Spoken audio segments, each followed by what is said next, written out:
Thank you for coming. Hi, Rochelle. So today we're doing La Raza Unida, and so we have a speaker today, Ernesto Ayala. He's a native of the San Fernando, Pacoima towns in California. He has been a member of the Raza Unida his entire life. He was born and raised there and has deep roots in Los Barrios, and he has family that goes all the way back to the 1800s and have some of the founders of the poor working class and marginalized Mexican side of San Fernando. Ernesto currently sits on the Central Committee of the Partido de la Raza Unida, and in his time serving on the board, the PLRU has started a nonprofit. He helps get the LAUSD school board to pass an ethnic study requirements for high school graduates, organize the annual Cesar Chavez and Chicano moratorium marches both in Pacoima and San Fernando. He fights the forced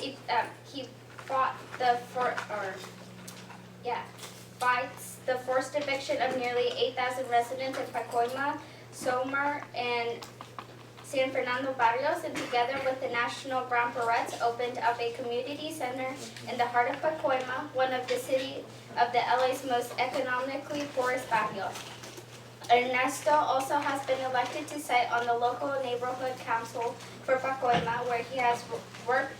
He has, together with other helped pass locals resolutions supporting the 15-hour wage, opposition to forced evictions by the High-Speed Rail Authority, and support for local community projects. Ernesto believes that La Raza Unida is the tool that working class Chicanos and Raza can use to help fight ardently and selfishly for their interests as a national group and economic class. So here's Ernesto. Hello, how's everybody doing? Thank you for inviting me, Mecha. It's always kind of awkward when you hear someone talk about this. But yeah, so my name's Ernesto. I'm with La Raza Unida. I grew up in the Chicano movement. And the town of Pacoima San Fernando. They're part of the city of LA. It's like all the way up northeast Los Angeles. It's more east than East LA. And it's kind of funny because a lot of the actors and people that are Chicanos and people who think they're from East LA, they're actually from Pacoima. So like Chicho Marin, George Lopez, Richie Valens, the guitarist, and the guy that played Cesar Chavez in the movie, he went to my high school. Like a lot of these people are from Pacoima. Pacoima's a really old historic town también. But yeah, so I've been involved with La Raza Unida. My dad is a chairman. He basically raised us into the La Raza Unida. And yeah, we're gonna show the video that you've probably seen it before, about the Raza Unida that was made a couple of years ago by PBS. It'll give you a basic understanding, right? Real basic understanding of why it started, where and all that. And then after that, I'll talk a little bit more about what we're currently doing, why a little bit more of the history beyond that, because unfortunately, in a lot of Chicano studies, they tend to stop at 1975, as if everything just stopped happening. And there's a lot of history that's been going on since then. For example, the Raza Unida continued organizing, actually grew, changed a lot of its ideology. A lot of people left, and a lot of people came. And same with other groups, the Brown Berets as well, who will be speaking here tomorrow. Mecha, of course, continues up till today. So, sorry, I have a cough. But yeah, can I get the video? So yeah, so watch the video, then at the very end we'll have a question and answer. If you guys have questions, concerns, yeah.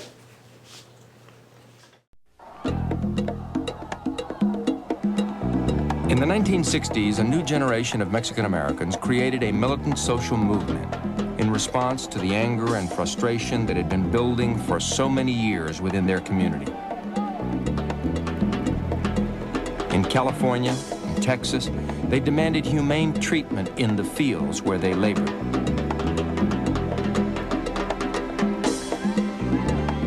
In New Mexico, they fought to reclaim land once owned by their ancestors. It became clear that without political power, Mexican Americans would remain second-class citizens. And we're poor, man. I mean, we're poor, and nobody wants to do nothing about it. You still kissing the Democratic Party, thinking they're gonna save you, and they ain't gonna do it. In a small South Texas town, a new political party took shape that threatened to change the political landscape of America. These are Chicano people here. You've never met us. We're not in the dictionary. It's a brand new ballgame. You're going to have to relearn all your stereotypes and all your myths because we are about to begin creating new ones, tough ones, and great ones. And I suggest you learn fast if you want to match us. As the nation watched, Chicanos took on the most challenging quest of the Mexican-American civil rights movement.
Soy de Texas, es mi orgullo ser chicano. En los barrios me pueden encontrar. In the 1960s, Mexican Americans made up the majority of the population of South Texas. Most were migrant farm workers, poor, with little education. After picking the winter crops, many of them travel across America in search of yet another harvest. This part of the country has been built on the backs of the Mexican Americans. So you had every bit as much segregation, unequal education, and so forth as the African American did in the Deep South. The few wealthy landowners were Anglo.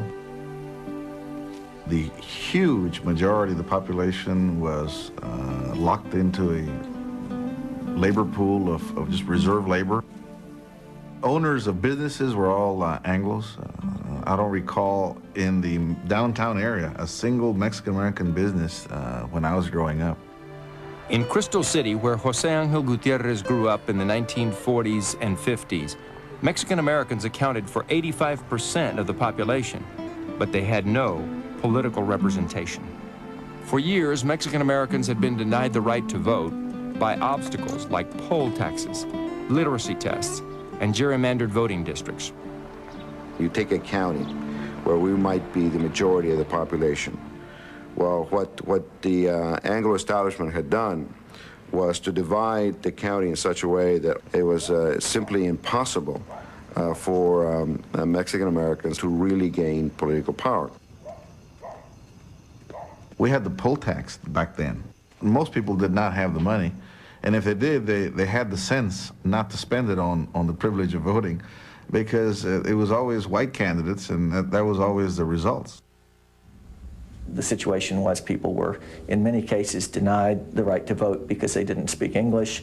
In other cases, they were in sort of peonage to a boss or patron and were required to vote as he wanted them to. He would pay the poll taxes and they would vote for who he said to vote for. So it was really a, an archaic system. We did work very hard. All 5 of us went house to house as In 1963, for the first time in more than 100 years, Mexican Americans put up their own candidates for office and challenged Anglo politicians for control of city government. We had to be ingenious and invented cakewalks and tamale sales and dances where you would pay supposedly for the cake or the tamales or the dance, but end up getting registered to vote. Although only a student, Gutierrez was active in the campaign, making speeches, registering voters, organizing rallies. The 5 candidates known as Los Cinco surprised political observers by defeating the Anglo mayor and the All-Anglo City Council. The victors quickly learned that long-standing traditions do not change easily. First, Texas Ranger A.Y. Alley refused to turn over the keys to City Hall. A phone call from Texas Governor John Conley forced him to accept the new officials. We decided we was going to try and put some... The local business community was more effective in its strategy. Didn't you lose your job just after the election results were announced? Yes, sir, I sure did. You cut your salary, yes. In Sansine, I'm going on $35 a week. I don't know how long I could have stand it, but I'm doing it right now. They began trying to indict one of the members of the council for a check that had bounced. They tried to remove 1 or 2 others for being late in payments of utilities. And they ran a slate against us the next time around and beat us. The rise and fall of Los Cinco echoed a long history of conflict between Mexican Americans and the South Texas power structure. In the history of oppression of Mexicanos or Chicanos in the United States, Texas was probably the worst. You have more of a history of conflict. You have more of a history of land grabbing, outright land grabbing. You have more of a history of just outright physical oppression of the Mexican population in Texas. In fact, in the 20s, the New York Times had an editorial that's saying that the indiscriminate killing of Mexicans in Texas had reached the proportions of being a scandal. The Texas Rangers were created in 1823 to protect settlers from outlaws. They had a reputation for intimidation and violence toward Mexican Americans. I was coming up Military Road with Colonel Hickok, and they came to some big mesquite trees, and there was 4 Mexicans hanging by the neck. The colonel says, "Peavy, I guess the Rangers have been through here." In the face of this frontier justice, terrorized Mexican Americans were reluctant to fight for their civil rights. Down there, law enforcement was used for private purposes. They were acting as a private police force for some of those farmers down there, employers down in the valley. This is back in what, 69, 70, somewhere in there. And certainly for the years and years before that, no action was brought against the Rangers. They were just a law unto themselves. Ranger Alley and the Anglo Council were back in power. It was business as usual in Crystal City. I never forgot those kinds of dynamics that go on, and from then on became vigilant that it's not just important to take power. You've got to be able to hold power and govern effectively. So I learned by watching. Jose Angel Gutierrez went on to graduate school at St. Mary's University in San Antonio. There he met Willie Velasquez. Before long, they were working together to bring change to Mexican-American politics. We had a regular study circle. We'd read about King and we'd go look for him. We traveled to Atlanta several times. We'd read about Stokely Carmichael and the SNCC activists, and we'd track them down. We'd learn about Corky Gonzalez and Reyes Tijerina, and we'd go find them or Chavez. I mean, we actually read and then went out and got informed firsthand. Gutierrez wrote his thesis on the conditions for revolution in South Texas. What he meant by revolution was fundamental change in electoral, economic, and social context. Remember, at this time in South Texas, Mexican Americans were legally barred in many ways from taking part in politics. Early attempts to organize Mexican Americans began in the 19th century. Some successes came in 1929 with the formation of LULAC, the League of United Latin American Citizens.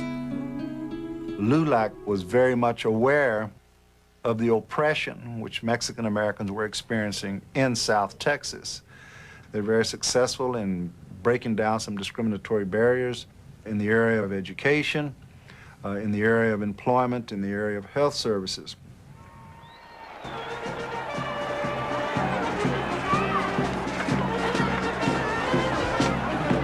By the mid-40s, Mexican-American servicemen and women returned from World War II, only to find that discrimination was still part of everyday life. These conditions led to the creation of the American GI Forum. What galvanized the organization was an incident where a returning war hero was refused burial in his own hometown by the Anglo mortuary funeral home. Felix Longoria from Three Rivers, Texas, died a hero during the liberation of the Philippines. The idea that a hero could not be buried in his own hometown angered people so much that it really symbolized a lot of the concern, the grievances that these Latino servicemen had. The GI Forum sent a telegram to then Senator Lyndon Johnson. He intervened, arranging for Longoria to be buried with honors at Arlington National Cemetery. Many Mexican Americans remembered Johnson's support at election time. I ask your help in this campaign. In 1960, John F. Kennedy's presidential campaign recognized the potential power of groups like LULAC and the GI Forum and solicited Mexican American voters. John F. Kennedy, candidato democrata a la presidencia, quiere combatir estos males. Es el único candidato que se preocupa. Kennedy was an extremely popular political figure among Mexican Americans, primarily because he was Catholic, and primarily because he capitalized on that Catholicism by reaching out to the Mexican American population, which was something that prior presidential candidates did not do. Political activists formed Viva Kennedy clubs throughout the Southwest. Kennedy won Texas by 20,000 votes. I do not ask you to choose. The state's Mexican Americans voted for him 10-1. Kennedy's election gave Mexican American political activists a newfound sense of power and raised their expectations. But they were soon disappointed. Very small crumbs of the political pie were passed out to the Mexican-American communities. And so there was this disappointment, especially through the 60s, on the part of the Spanish-speaking youth with the democratic lack of fulfillment of promises and intentions.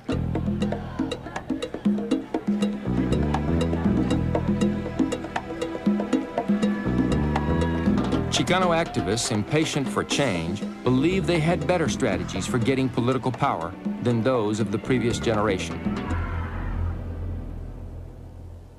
There was a great dissatisfaction building within the community, especially among the youth, over the old line organizations like the GI Forum, like LULAC, who had by this point been reduced to social clubs that did a little. They would go out and they would never really protest anything because they didn't want to compromise their dignity. By 1968, Gutierrez and other students from St. Mary's formed a more militant alternative. If you can't be an activist, if you can't risk everything, don't bother to join us. Join the GI Forum, join LULAC, because we were looking for people that would go out, take on tactics that were in every way confrontational. We were convinced that we were the generation that was going to recover the land in the Southwest, not by taking the land, but by taking political control of the institutions in the land. Bueno, le dice que vine a chequear. Ayer me dio el nombre. Jose Angel Gutierrez began organizing the Mexican Americans in Crystal City, determined to win back the government that had been denied Los Cinco. He was at the right place at the right time. We all needed change, but we weren't quite sure how to go about it. Gutierrez targeted the schools where young people were fed up with negative stereotypes. Every time in our history books they talked about Mexicanos, it was about the Mexicano bandido, you know, all the bad things that Mexicanos did. And we were seen as lazy. I still remember seeing in the history books the Mexicano with his sombrero over the top and being asleep. And that's what we had to deal with, the image that they had of us there. And that was projected onto us, and it was hard to overcome that image that they had. And then, on the sidelines of high school football, this anger found a common cause. In these small towns, the whole civic life revolves around high school football. The cheerleaders were always the most popular, the most beautiful, the most whatever to succeed, and so forth. At Crystal City High School, Mexican Americans outnumbered Anglos 8-1. But school officials would only allow one Mexican American on the cheerleading squad. When Diana Palacios tested that policy, she was rejected by the teachers' committee. That's when we all really sort of opened our eyes and looked around and realized that all these things had been going on, and we had just kind of sat back and let it happen. Students threatened to walk out unless given Mexican-American cheerleaders, teachers, and counselors. They also demanded courses in Mexican-American history and something that had long been a sore point, the right to speak Spanish in school. Which we presented to the school board and would not listen to our demands. I had been caught speaking Spanish, and one of the rules was you do not speak Spanish, not in the halls, not in the recreation or anywhere. And one of the teachers sent me to the principal's office, and I got paddled. With a boycott imminent, organizers hoped to get parents involved. We went and asked the men to support us. And of course said no, because if they came, they would kill all these principals and teachers and whatnot. And they said, well, go see the vieja, take the wife. They'll do it. So we took the wife. And the wife was thrown out summarily from the school board. So then we went back to them and said, they threw your wife out, guy. You know, and they're saying your daughter's ugly. She can't be a cheerleader. They only want the pretty ones with the white legs. Now, there's no father who thinks he's got an ugly daughter. The school board insulted them too. So they had no way out. They said, you know, you kids are right. Mama, you're right. I mean, they don't listen to anybody. They won't even listen to us. So you do what you got to do. So the kids started chanting and screaming, walk out, walk out, walk out. On December 9th, 1969, 700 students walked out of Crystal City High School. The fact that the Mexican-American students walked out over a cheerleading position was very, very significant and took an enormous amount of courage at that time. It went directly to the whole hierarchy down there to try to change that around. Representatives of the United States Department of Justice intervened to mediate the crisis. An agreement has been reached between the school board, the parents, and the students. Some of the students have returned to school this afternoon, and it's my understanding that the rest of them will return in the morning. The school board agreed to all of the demands. 3 months later, Diana Palacios was voted head cheerleader of Crystal City's varsity squad.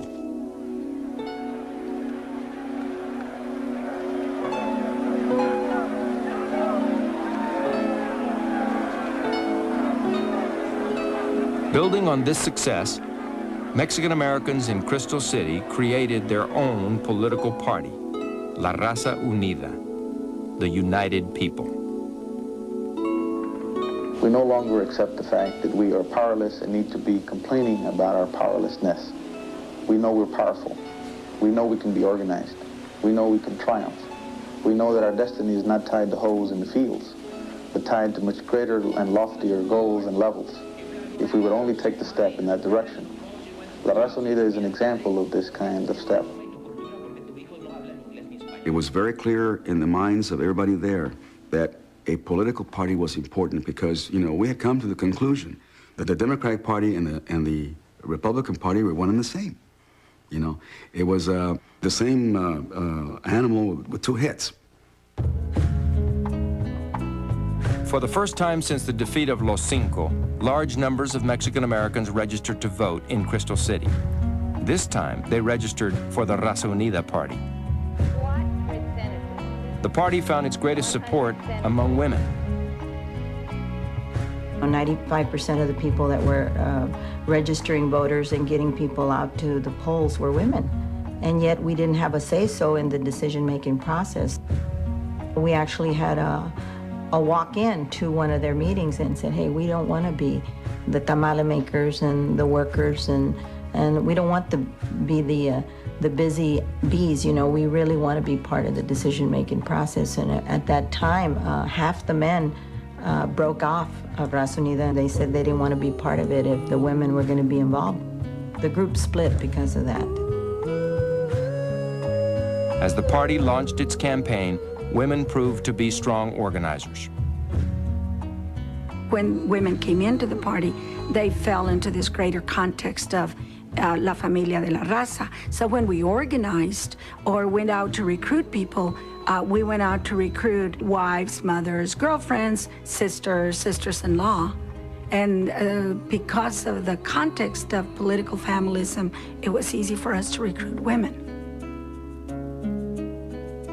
By participating in the decision-making process, women of La Raza Unida set a precedent that changed the way men and women worked together in the movement. Raza Unida campaigned to take back control of the Crystal City government, working not only to win, but to win decisively. The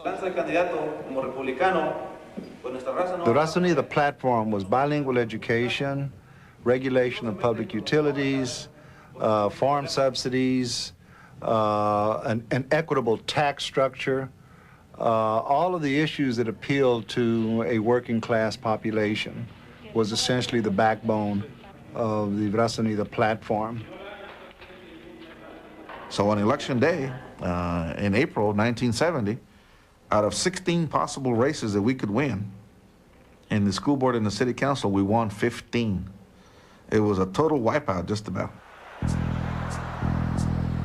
The business community denounced Raza Unida. The local newspaper led the charge. Raza Unida has brought nothing but hate, distrust, turmoil, and complete financial irresponsibility to our community. The only way to stop this disruptive and destructive force that is attempting to gain complete control over people's lives and livelihoods is to refuse to vote for candidates who are supported by La Raza Unida. The Anglo population reacted with horror and recoiled from this prospect. They, after all, had been at the top of the heap, and all of a sudden the levers of political power were removed, and other people had them. And not only did they have them, but they were almost turning the tables in terms of, as the Anglos perceived it, you know, they were now suffering discrimination. There's about 30 or 35% of American Americans here in Zavala County that vote for the Raza, and the other 60 or 70% are not voting, afraid to vote. Why are they afraid to vote? They are afraid of harassment and intimidation. But in fact, Crystal City leaders couldn't stop the Raza Unida party, which was gaining support throughout Texas. In 1972, Ramsey Muñiz, a former football star at Baylor University and an attorney, announced that he would run for governor under the Raza Unida banner. The key to the city, but we just don't want the key. We want the key to the whole state. Ramsey Muñiz was a very attractive candidate. He was very able, he was tireless. I mean, he went out and campaigned day and night. He is what people wanted to be like. He made you proud of being a Mexican American. And he'll tell you, I went to fight for my country. Hell, if we're good enough to die for the country, we're good enough to get an education in this country. At first, the Democratic Party of Texas was unconcerned. I don't think that we took the party that seriously. We didn't think in terms of impact, in terms of numbers, that they were making the strides that they hoped to make, and that it was still important that we address the broad Mexican-American community of Texas to win elections, and that's what we did. The Ramsey Muñiz campaign brought widespread attention to the Raza Unida party. We need to have 67,000 registered voters in the state so that we can get on the ballot. Chapters appeared in Nebraska, New Mexico, Michigan, and Arizona. Before long, the Raza Unida party was registering voters and fielding Mexican-American candidates in 16 states. The Raza Unida party crystallized the sense of nationalism, or a culmination of nationalism, I could put it that way. And a lot of my compañeras and compañeros consequently began to say, you know what, we need to manifest our movement's mission and goals in art form.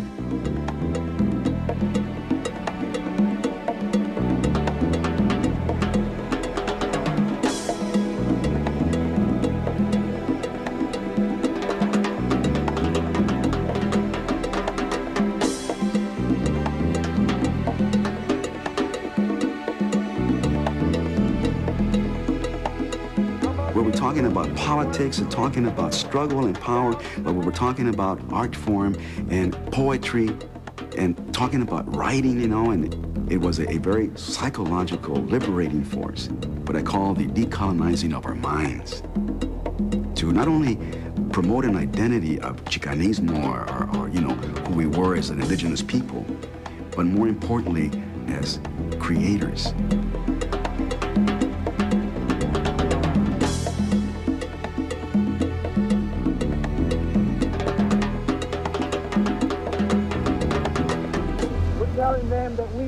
In Colorado, Corky Gonzalez saw his dream of a third political party for Chicanos envisioned at the Denver Youth Conference becoming a reality. He lost no time organizing a Denver chapter. Would you like to register in La Raza Unida?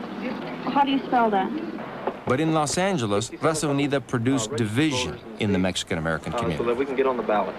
If you've been a Democrat for 50 years, and you've seen the conditions remaining the same for 50 years and nothing ever changes. The idea of leaving the Democratic Party for this new organization was too radical for many Mexican-American voters.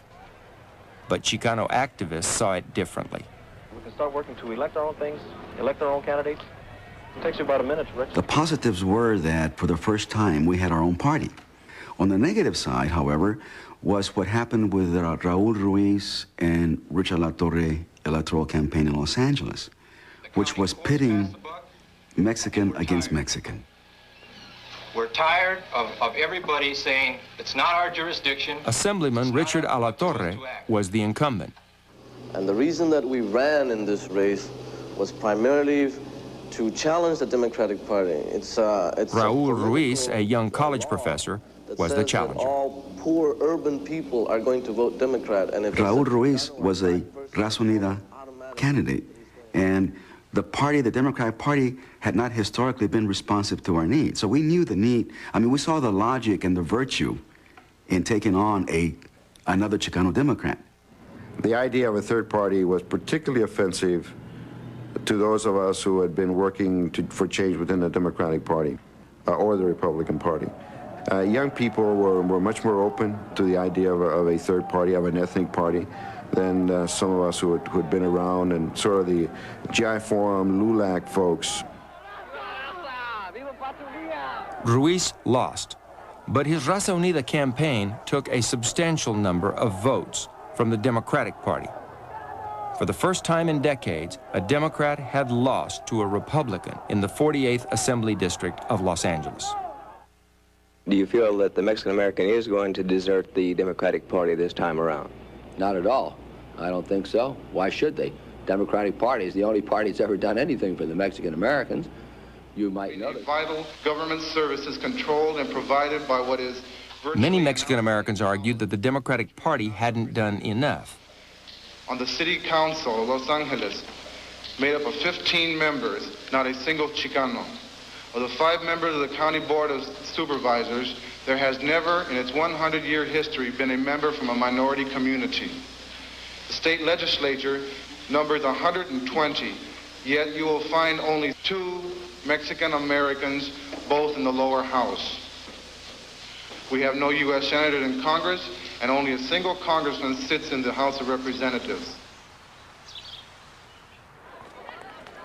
Established Mexican-American politicians were part of the problem in the eyes of young Chicanos.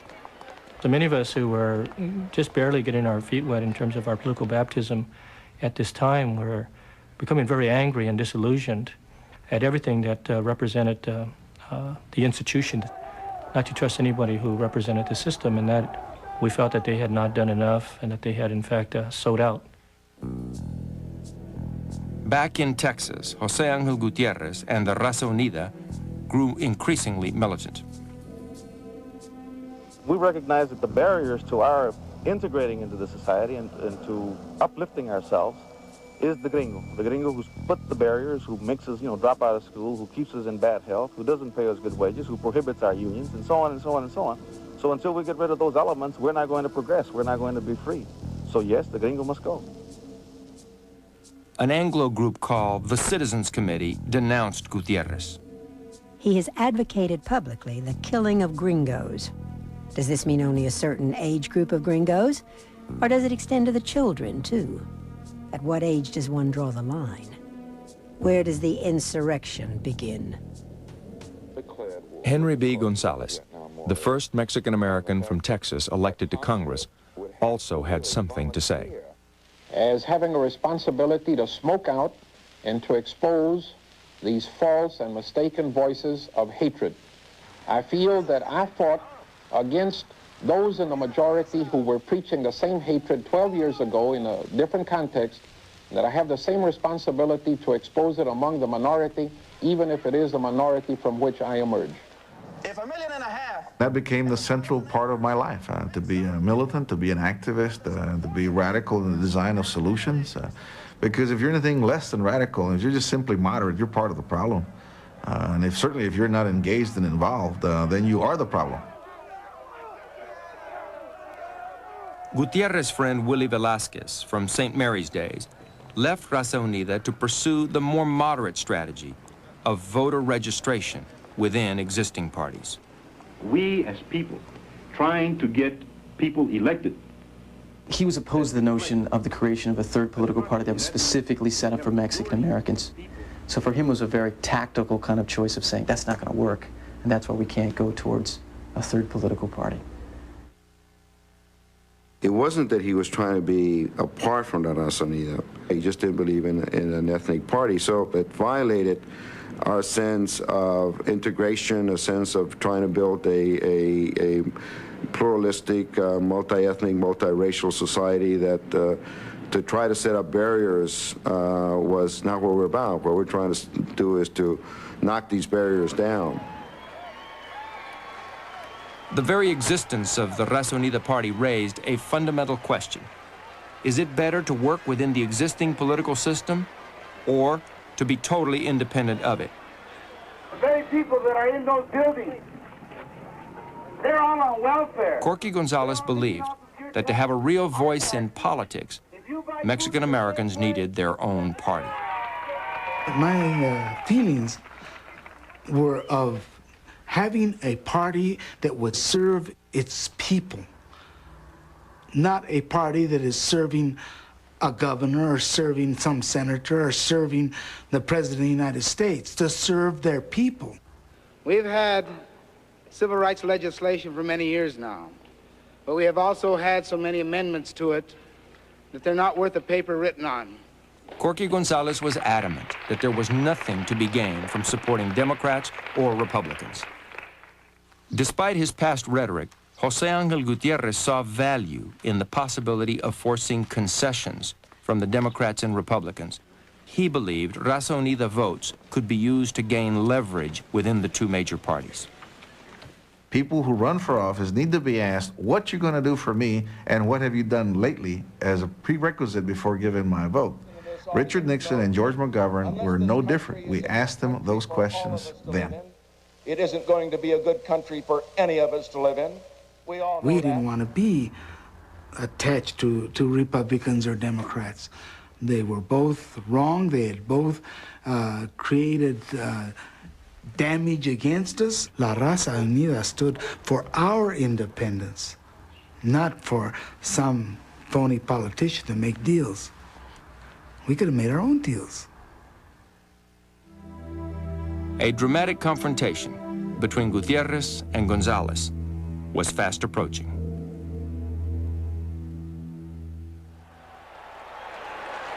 (1972), a presidential election year. Members of Raza Unida met in El Paso, Texas, to hold their party's first national convention.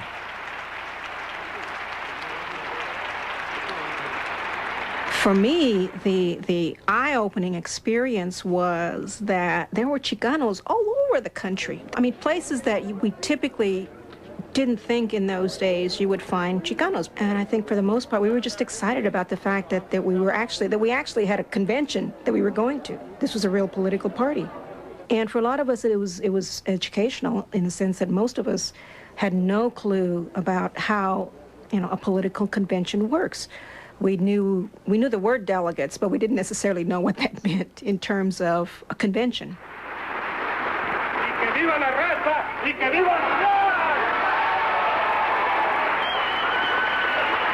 It was a wonderful experience. I mean, here we are with our movement, with our own party, and we're making history.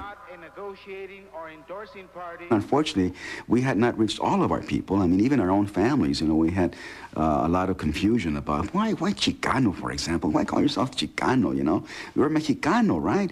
And we had to explain to our own families why we were Chicano. And we were Chicano because we were proud to be Mexicans, We were proud of our cultural heritage. We were proud of our indigenous roots. That's what Chicano meant to us. It was a very exciting moment in my life, and it was a very scary moment too in many ways, because by that time we knew that there were dangers out there. We knew that the party was a definite threat as perceived by those in power. A brief announcement: there is a press conference going on, I understand. We know that the party was under surveillance by the CIA and the FBI. They feared a separatist movement. Analogies were drawn between the Raza Unida party and the separatist movement that was going on in Canada at the time. People feared that we would somehow form an alliance with Mexico, and that Mexico would somehow then come and claim its land back from the United States, and the Raza Unida would be the instrument by which that claim would be made. People simply feared the rise of radicals to power. We'd been called everything communist, and people believed it. Even your own families, in some cases, thought that you were some kind of lunatic, some kind of radical. And then there was the personal things like people who threatened, both in the mail and in the phone, at all hours of the day and night, who'd call and, basically say they were going to get rid of you somehow. Issues that the Chicano community is willing to mobilize around, the kind of issues that we can... On the convention floor, delegates debated the age-old dilemma of the Mexican-American community: to work within the traditional two-party system or to go its separate way. To me, La Raza Unida was a dream of an independent party, of people that believed alike, who were not represented by either Republicans or Democrats, and that we would make our own decisions about our own needs. All in favor, raise your hand. Even as Raza Unida activists were debating the two-party system, a group of Chicano legal activists won a landmark court case that would have a profound impact in the years to come. MALDEF, the Mexican-American Legal Defense and Education Fund, was formed to address, through the legal system, civil rights issues affecting Mexican Americans. In 1972, they challenged the at-large voting policy in Bexar County, Texas, that had traditionally prevented Mexican Americans from becoming elected to state office. White versus Register set a legal precedent. In subsequent years, many city, county, and state governments opted to change voluntarily rather than risk losing a court battle with MALDEF. At the Raza Unida convention, delegates debated issues that would make up the national party platform. Do you want to take a vote against the NRA and for gun control? We say that we want gun control. That means que estamos controlando. The Texas delegation goes on record as supporting immediate withdrawal, total involvement in Vietnam. Okay, land. Honor original Mexican and Spanish land grants. Cease taxation of the land. I'm against that because all you're doing is giving it to a rich few, Spaniards. We could go out and tell the truth. We could go out and campaign with real issues and take real positions that the other two parties would never dare take. We had no special interest supporting us. We had no self-interest that we had to guard, So we wound up taking some very, very incredibly progressive positions. The objective here is to remove the Anglo police departments out of places where, like Los Angeles and East LA, where the sheriff and the LAPD are strictly Anglo-oriented, which makes no sense at all. You have, 500,000 people with the Anglos running them. Delegates voted on whether Raza Unida should back one of the presidential candidates. All those in favor signify by saying aye. Aye. All those opposed signify by saying no. The national position of the Partido de la Raza Unida on the first national convention: support none of the two major candidates for president of the United States. The vote emphatically demonstrated the delegates' preference for their own political party and endorsed Corky Gonzalez's separatist position. The convention now faced the job of electing a party leader. I don't think we should limit ourselves to anything. And certainly we should not, immediately pull back our heads under the shell like turtles when there's a little bit of reaction from whites or concern about whites or even some, rock throwing within our own people, Maybe our own people are kind of... It was clear that Corky was making a big move to be the only person elected at the convention. And I decided then to run against him. So then I turned to a fellow from California, Raul Ruiz, to take charge of the convention so that I could have time to organize against Corky. Missouri. You have two men, both who are very capable, both who are good organizers, both men who are very proud, and both of whom were completely confident in their positions, that they were right. And we cannot afford the luxury of petty bickering and fights on minute rhetorical points in this convention. We must display the fact that he had opposition and that Corky also wanted to be the chair is good. I mean, it's just like any other political party. It's better to have more than one person interested because you mobilize more people. We were assuming that we're fighting against a stacked deck. So whether we won or not, we were going to give it as good a fight as we could. Earlier, when we had made this decision, that the method of voting of the individual states, and we had made this decision earlier, would be left up to the states. We did not say at this time that we would now go counter to that decision. The debate centered around whether to vote by delegation or to vote individually. Gonzales supporters were convinced that he could win if states voted in blocks. Gutierrez would have the advantage if votes were cast individually. How could we in our conference not count everybody's vote, regardless of whether it was against your interest or support somebody else? So basically, as chair, I allowed the motion to go through that would give the vote to everybody to cast their votes. You are influencing the rest of the states. That's right. And you are out of order. I would like to ask that both of these nominees come to the platform.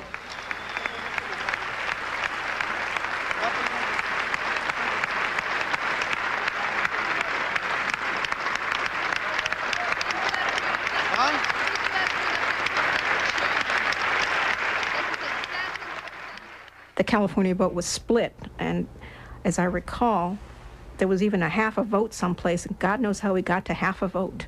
But anyway, we did. California cast 17.5 votes for Jose Angel Gutierrez, 48.5 votes for Rodolfo Corky Gonzalez.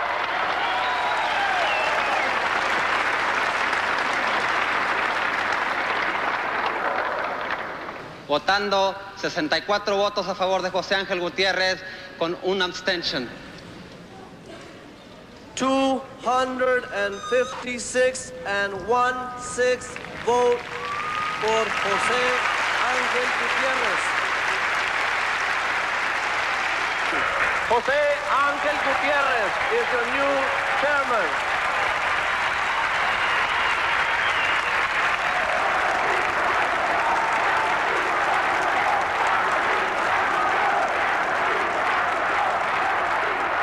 We changed the nature of politics, certainly from the perspective of Mexican Americans. It's never going to be the same again.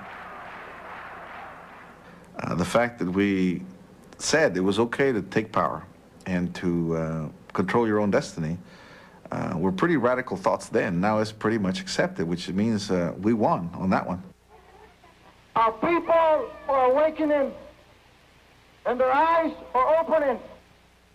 2 months later, Ramsey Muñiz lost the governor's race in Texas to Democrat Dolph Briscoe. But by receiving more than 200,000 votes, Muñiz denied the Democratic Party a majority for the first time in the 20th century. When the nation, do you think you're going to win? Les digo, I've already won. Look at this right here. He got about 250,000 votes in 1972 against Briscoe and almost caused Briscoe's defeat. They counted that race till very late at night.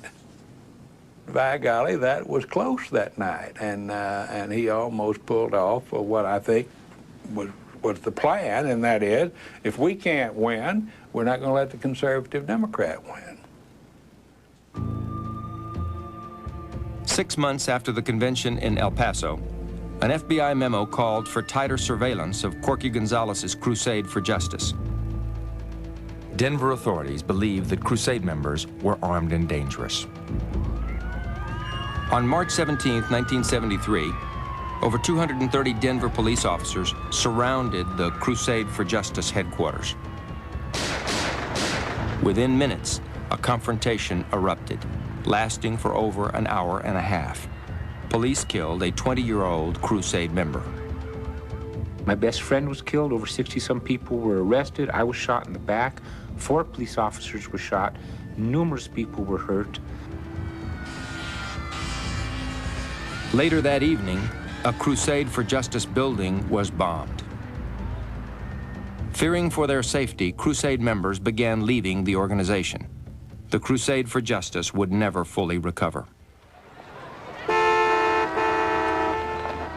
In Texas, Raza Unida continued to field candidates with little success. By 1974, the South Texas town of Crystal City was the last stronghold of the Raza Unida party. Despite its short life, the Raza Unida party succeeded beyond most expectations.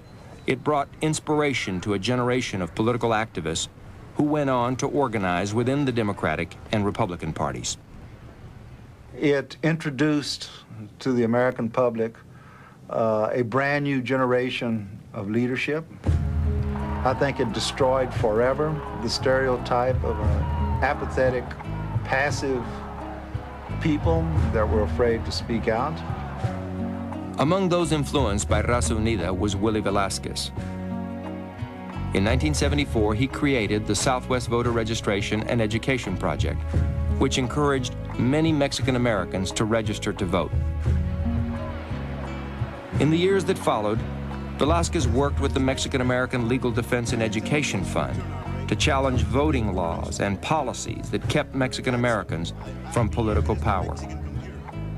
It is an interesting period because it is a time when people of Hispanic descent are beginning to mobilize their strength and are beginning to have impact in the American political process.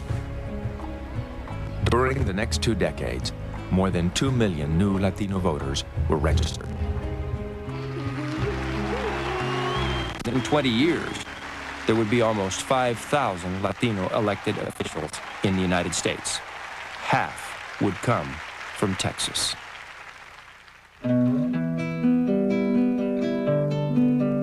The victories of the Chicano movement became the lasting legacy of decades of Mexican-American activism. The United Farm Workers made Americans aware of the plight of workers who brought food to their table and inspired labor activists in the cities. I think that the farm workers movement was one of those life-changing instruments that helped teach so many of us the power that lies within each one of ourselves. The walkouts challenged educators to respond to community needs and served as a catalyst for bilingual instruction in grade schools and the creation of Chicano studies programs at colleges and universities. Students said, ya basta. We can think, we can learn, we can speak more than one language. We can read, we can write, we can go on to college, we can be professionals. We can contribute not only to this society, but to our communities in ways that teachers have told us we can't do in the past. A generation of Mexican-American artists, writers, poets, and musicians reclaimed their heritage and gave new definition to American culture. I think that Chicano art had a very, very important role within the Chicano movement because it not only said what was going on, but it also questioned things. And that's what made it as rich as it is now.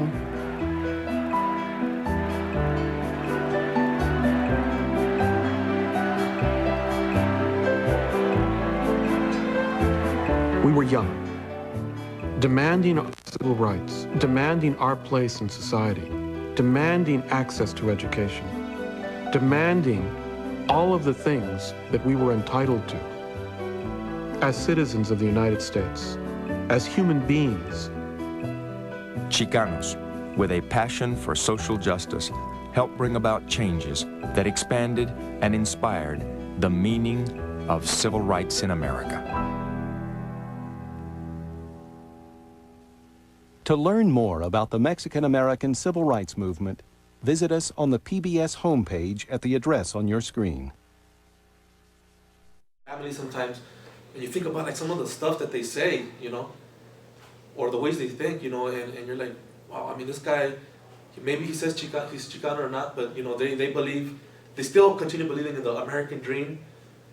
But you're like, why? You know, you like, I have a friend, I was telling him, I have a friend who he used to, you know, when he was younger, you know, and I was younger than him, he used to come around to the Raza Unida, you know, and he was a kid that, because my dad was a teacher, you know, my dad was the only teacher that, you know, lo trataba de jalar, you know, he would like try to get him involved and stuff, because he was always in the streets. He was, you know, in middle school or junior high, what they called back then, already into hard drugs. His mom couldn't find him sometimes. And then, but you hear what this guy says now, he's all pro-American, and you're like, why? You know, how? How could someone that America threw on the streets, you know, and filled our community with drugs, because, all those things, again, they're not mistakes. Who brings in the drugs? Who brings in the guns? It's not, it's not the homies on the street. I mean, they get involved with it, but they don't bring all that crap into our barrios. There's people in power that bring that, and there's even been reports on them, on the CIA bringing in, working with the narcos, or working with, during the 80s when crack exploded, and they brought in, they let all this crack cocaine be, or the cocaine be brought into Los Angeles, and from there on they made crack. And that's how you had the crack epidemic in the 80s. And the crack epidemic led to what? That's when the gangs got even more violent. And that's when you had probably thousands of Chicanos and blacks and Native Americans dying on the streets because they were involved with gangs, or that's when you had all the drive-bys and all that stuff going on, directly because of what the United States did. After, and this is another thing, after the 70s, when they defeated, in a military fashion, they defeated the Chicano movement, the Black Power movement, our community was devoid of leadership, because a lot of people were killed, or people were, threatened, like they said, with Crusade for Justice, who was becoming part of the Raza Unida. A lot of people were just scared. They were like, no way, I'm getting out of this, because even there in Colorado, they didn't mention it, but there was a car with students they were all, Raza Unida, Crusade for Justice members. The car was bombed, and all of these, young people, probably your ages, they were killed. There was more people after that, a couple other bombings. So they used force and terror to stop the movimiento, to stop these ideas about, we got, let's find out what are the actual, where do our problems stem from? It's not just racism, because they don't want people to challenge that. They don't want people to understand. There's there's no mistake that all this stuff happens. You're gonna go into the barrio and you're gonna think that there's no connection between what the government, this powerful government that can go into other countries, invade them, change their political systems, that can pinpoint, someone that they don't like, and shoot missiles at them because they've done that. And that always, I got that, I started to understand that when a couple of years ago, in Colombia, you have, Colombia has this problem with drugs and the narcos también and all that, but you also have the revolutionary, groups there. And you have the Amazon, and this was amazing. I mean, it was horrible, but it was amazing. One of the leaders of the guerrilla there, they were able to pinpoint exactly where he was at. And the Colombian Air Force, with weapons that they get from the United States, they shot missiles right where this guy was at and they killed him. Right? How can you even believe that the United States can do that, but they can't find, where all these drugs are coming from? It's just such a mystery. Oh my God, where do they come from? Oh, we need more police. That's what we need. That's how you're going to stop it. Oh, we need more laws, throwing more kids in jail, criminalizing more kids and throwing them in jail. Who do they criminalize? They criminalize Chicanos. They criminalize blacks. Throwing them in jail. They're all thugs. You just had this shooting with all these motorcycle gangsters, but you're going to see the news. You're not going to frame it the same way if it was like even what happened it was in Baltimore or Ferguson.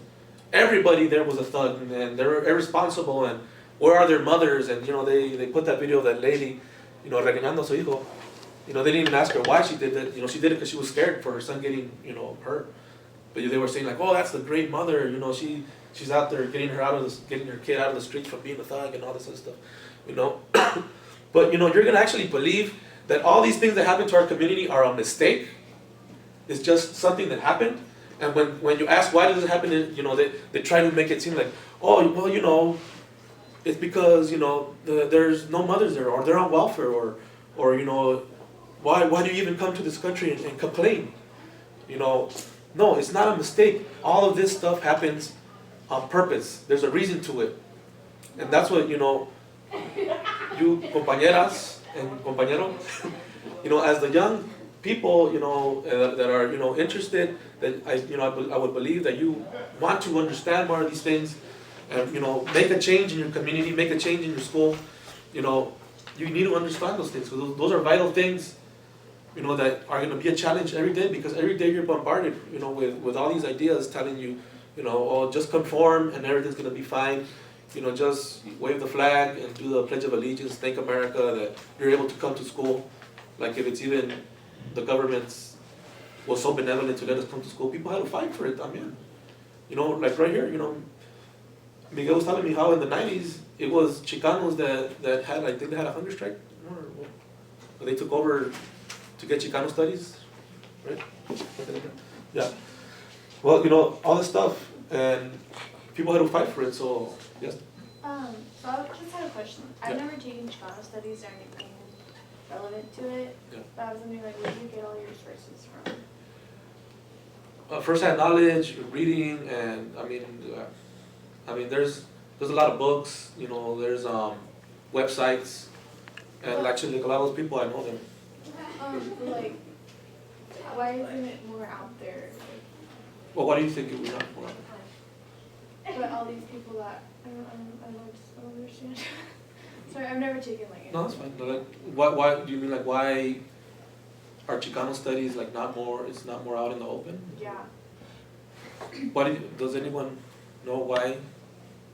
Why is it such an issue to get Chicano studies? Isn't it back to what you were saying, to like keep the minorities suppressed, and that Yeah. way they can't be more knowledgeable than the majority. So if you have a boss, let's say, I don't know how to explain it. Let's say you have a boss and he has workers and they don't know how to read, and he's telling them, oh, this is how you're supposed to do it because this is how you do it the best. But then the workers learn how to read, they can be like, no, you're wrong, this is the better way. And then he's not up there anymore. He's back down where they are, and he always wants to be up here. So the only way they can do that is to not show them how to read, not give them like the materials to do it. So then they're just gonna stay down, and he's gonna be the one taking over. I don't know if that makes sense, but yeah, I like that. You know, so you know and you see here in the period of the 1960s to the 70s, and again with any people around the world that fight and they struggle and they feel that valor in themselves, in the community or their people, their nation, to fight and struggle. One of the main things that they have that has always been an issue to us is an identity. You know, that identity that connects all of us, that identity that makes you feel like I matter. You know, I'm not just what they tell me on TV, or I'm not just invisible, because in this society we do just about everything, but we're invisible.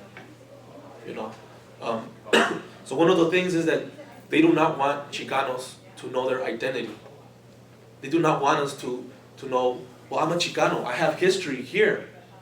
You know, and I'm a Chicano, my parents' experience, where they were born here or they came from Mexico or Central America or wherever, is valid. And it's part of what makes this country, or what makes this world. They do not want people to understand that.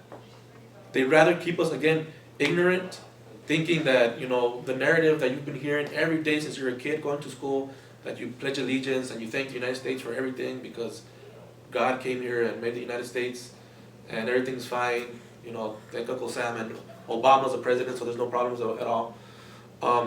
They want you to continue believing that narrative because that way things keep going as they have, you know, and nothing goes challenged and things don't change and the rich remain rich, the raza remain poor, ignorant, and just a few of us come out, and those that come out, they either leave the barrio or they forget about everything, you know, and they just worry about themselves personally. You know, so, and you see that in school. You know, school, again, is a big thing, you know, because I have a daughter, you know, a 7-year-old. And again, we live in California, or California, in the city of Los Angeles, in a town called Pacoima, which is an indigenous word. But do you think they learn about the history of California, Los Angeles, or Pacoima? No. Well, what do they learn about? What do they teach the kids? You know, George Washington and Abraham Lincoln and all that stuff. And that has nothing to do with us. You know, none of that has anything to do with us. Why don't we learn about our history here? You know, why isn't my daughter's, because again, my roots go back in San Fernando, why isn't my daughter's history, our family's history, our community's history, why isn't it not valid enough to be taught in our own schools, in our own barrios? You know, again, because they don't want these kids to understand that. They don't want them to know, oh man, I have a history here. Like, oh man, I'm important. Even if they don't show me on TV as much as they should. Even if we're packing the prisons and we're a minority in the universities or colleges. I have a history, I matter. Because once people have that, all that stuff happens right there. And they do not want that, you know. They do not want that. Does that kind of make sense? Yeah. Thank you so much. I'm Yeah. actually working over this after this, but Okay. it was really interesting. guys have any other questions, comments? Well, now presently, some of the things that we're doing with La Raza Unida, you know, basically our headquarters is, or our main chapters there in San Fernando, Pacoima. Again, like the compañera mentioned when she was introducing me, that's some of the stuff that we're doing now. I got elected onto the neighborhood council. Neighborhood councils are like LA. They started, you know, again because they don't want people thinking independently, but it's kind of starting to backfire on them. A couple years ago, they did this thing called neighborhood councils, where they let every neighborhood in LA elect like a little neighborhood council, and they give them some money and stuff, you know.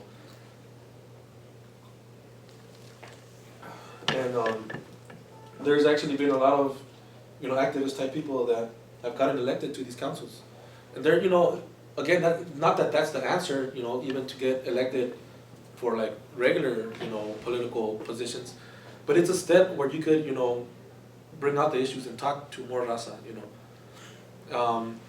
So I've been elected onto that council, and we're planning on getting more, you know, Raza Unida and some of the machistas in the area to get elected to those councils. But some of the stuff that we're doing right now, también, is, for example, have you guys heard of the high-speed rail in California? They want to make like a high-speed rail, you know, like those real fast trains. And one of the routes that they're proposing would like cut right through, you know, the northeast San Fernando Valley, which is Somar, San Fernando, Pacoima. And that route, if they were to do it, would displace thousands of people from their homes. You know, it would just kick out people, and they're gonna make like this big, basically like a freeway kind of thing with a rail y todo eso. And it's not even gonna stop in the area. It's gonna stop somewhere else. And one of the other routes that they've proposed goes through the mountains. But in the mountains, you have like the wealthier white people that have ranches and horses, and they're all like, oh no, my horses their ears are gonna hurt. Literally, you're talking about their ears are gonna hurt, and it's gonna bother them, and all this and that. And they're basically been like trying to throw it over to us, you know, and we're like, what's more important, a goddamn horse or people, you know? So, you know, we've been fighting with that. It seems like, you know, we might be successful because we've been able to you know, engage a lot of raza that wouldn't have been involved at all. Okay, also one of the things we helped out with other organizations is to get what they're calling ethnic studies, basically Chicano studies, passed as a requirement in the LAUSD for once you graduate. So, you know, it's a little victory. You know, it's not like everything that we would want, but the little victories that are able to give us that step to, you know, engage regular raza. And again, you know, that's some of the things that you have to do. If you want to go into organizing, you have to figure out what are issues that affect your community. You know how do you connect that back to the fact that we've been disempowered. You know, we have no power. You know, so those are some of the issues. You know, we opened up a centro, but now we're looking to move somewhere else, still in the same area. But yeah, you know, and we've been there for a long time. We've helped organize a lot of stuff. And we continue to exist in the area, and we're, you know, starting to get like a lot of interest nationwide. But yeah, we continue to exist in the area, even though a lot of people would not want us to exist at all, especially like local politicians. But yeah, I mean, any other questions? Is everything clear? Does it make sense? Yeah.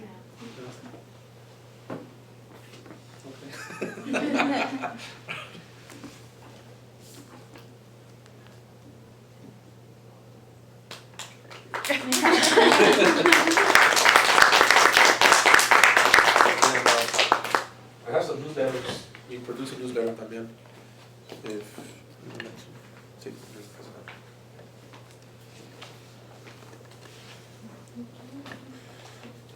It's different here because like right here we're actually a minority, and in LA we're actually the majority. Like everywhere you go in LA, it's all raza. You know?